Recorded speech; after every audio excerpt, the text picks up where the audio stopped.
first salon, and I met Lisa when I was pregnant with my second child.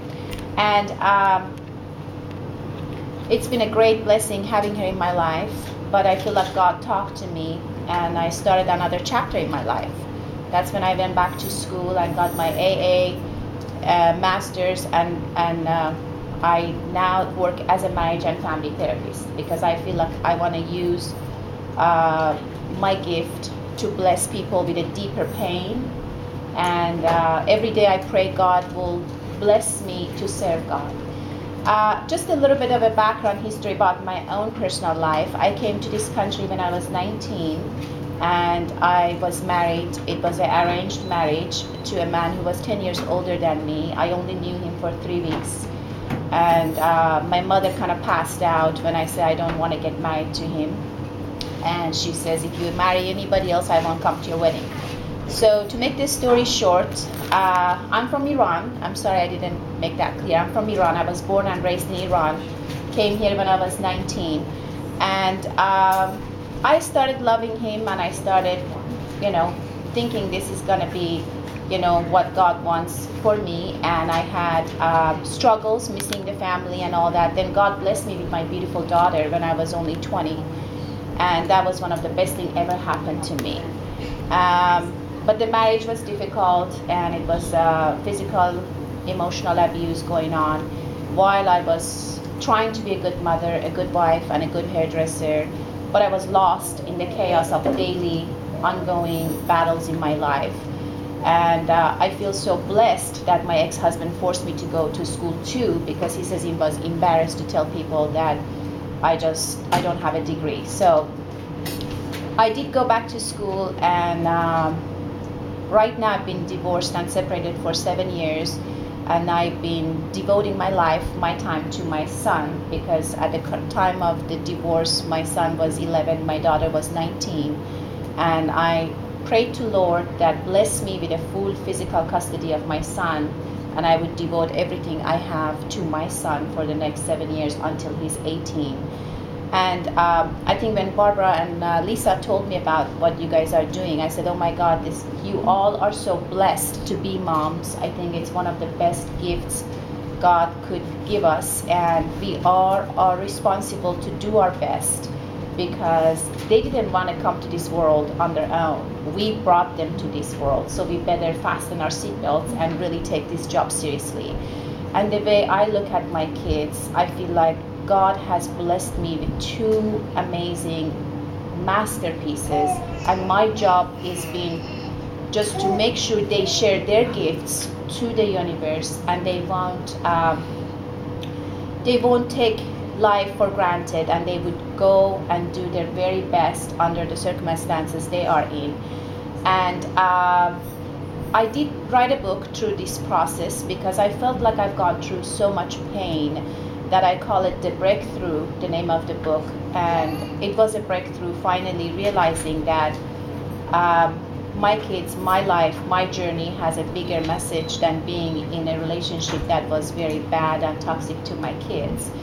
And in that book, I am sharing my personal, deepest journals to God, because that's what I do when I am cluttered in my head. I use my meditation music, and I brought my journal just to share with you guys. I still journal, and sometimes I do it on my iPhone, and sometimes I do it in this. But whenever you guys feel kind of like suffocated, because as a mother, I'm sure it's very common. If you have 1 child or 5, it doesn't matter, because you need to learn. It's not all about you. It's about another beautiful human being. But at the same time, if you don't get yourself in a good place, you can't give your best to that blessing you have. So I highly encourage all of you to have like a toolbox, that I call it pick me up toolbox, handy. And one of them would be your meditation music. Download something that just settle your mind. And then it would be, the next one would be your journal. And when you start writing, I need you to have no boundaries. Don't think someone is going to read this, because I want you to start thinking this is a very intimate conversation between you and your Lord. Nobody is going to read it. And if you feel like someone is going to come and check on it, you could get rid of it after you write it. That's okay. But keep writing. And always start with gratitude. I just opened this and I'm just going to share only a couple lines because it's pretty personal. December 16, 2013, Monday, 1:09 p.m. I'm in a master treatment planning at my work. So it is a professional meeting going on. Everybody's talking, but I want to just be connected to my God because I didn't want to be in that place at the moment. I just needed to check out. Dear God, I'm praying for Daniel, my son, and I am very, very worried about what's going to happen. He needs extra blessing. Dear God, Daniel needs you. Dear God, thank you for making all his dreams come true in your own timing. Dear Father, he's waiting to hear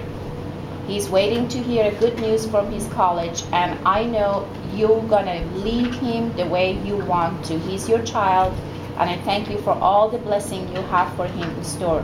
Dear Father, I'm gonna let go and I'm gonna let you decide, and he's your child. Thank you for using him to serve you. So I kind of do this, during the day, and it just settles my mind. And another thing that I want to recommend, in my purse, I always have my own little grocery store, because as a mother, you don't know, when you're hungry. I always carry B12. That's great for stress. I always carry a bar because I don't want to be hungry and moody around. My son is gone. I'll tell you his story in a minute. But always carry some stuff that will give you a quick boost. I always carry vitamin C, 1000. When I'm really low, I feel like I have nothing to offer. Coffee doesn't help, but if you add this to your water, it's like you had 5 oranges, and all of a sudden you feel really, oh my God, I'm fine. I always carry a perfume because I love the smell of this when I am in an unclear places or places that I don't feel at home. I like a nice smell that brings me back to my own, good feeling, a state of mind. And so these are just some basic stuff that I do carry. Now I want to share you what's happening with my kids today. I don't want to brag. I'm just sharing so you guys know, if you work hard, if you give more than your 100% to your blessings, which are your kids, wonderful blessings will come all the way, and you just need to hang in there. So as I said, as a single mother, I decided that I decided what is happening in my home. The constant physical, emotional abuse wasn't good for my son, because my daughter had already left the house. She was going to UCLA, getting her bachelor degree, and it was just me and my son. And I realized as a mother, I need to wake up and I need to shake up and I need to really take charge of what's going to happen to my son. Is he going to learn this is the way to treat a woman? This is the way to be?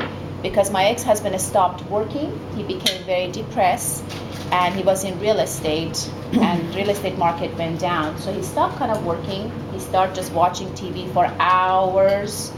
And at the meantime, he had told me I need to pursue my education because he was embarrassed to tell people I do not have education.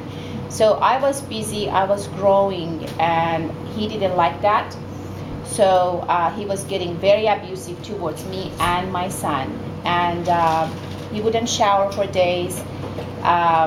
It was just a very bad role model for my son. So, and when the physical abuse got really bad, I decided, Lord, this is not where I want my son to be, and I don't want him to treat his family like that.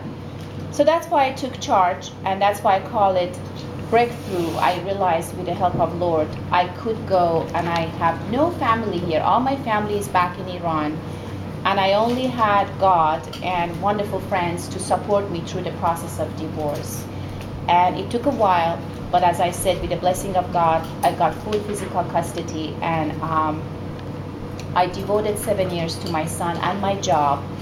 And I'm so grateful, I'm so blessed, I'm so honored to share with you guys his picture right now, because I thought, since you guys have little kids, probably I carry his picture in my schedule book. This is my schedule book. And I'd like you guys to pass this around. This is show when he was a baby, and now he's 18. So before you guys know your beautiful, beautiful, beautiful children are gonna grow, And if there are boys, definitely they're gonna be taller than you. My son